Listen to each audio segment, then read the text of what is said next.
ஒரு கிரேவியை நான் லைஃப் டைமில் சாப்பிட்டது இல்லைங்க. அவ்வளோ டேஸ்ட்டு வறுத்த மீன் கறி. இதுக்கு சைட் டிஷ்ஷே வேணாம், இதுதான் மெயின் டிஷ்ஷே.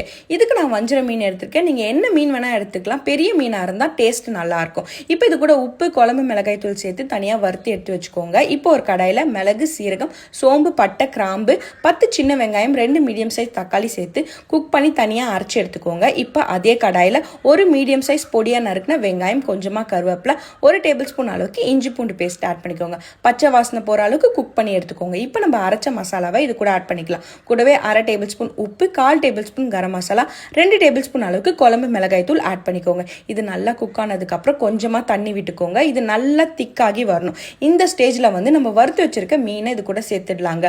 ஒரு 5 நிமிஷம் ஸ்லோ ஃப்ளேமில் வச்சு குக் பண்ணி எடுத்திங்கன்னா போதும். டேஸ்டியான வறுத்த மீன் கறி ரெடி. கண்டிப்பாக இந்த ரெசிபியை ட்ரை பண்ணி பாருங்கள். அடுத்து என்ன ரெசிபி போடலான்னு கமெண்ட் பண்ணுங்கள். இந்த மாதிரி டேஸ்டியான ரெசிபி பார்க்கணுன்னா மறக்காமல் நம்ம சேனலை சப்ஸ்கிரைப் பண்ணுங்கள்.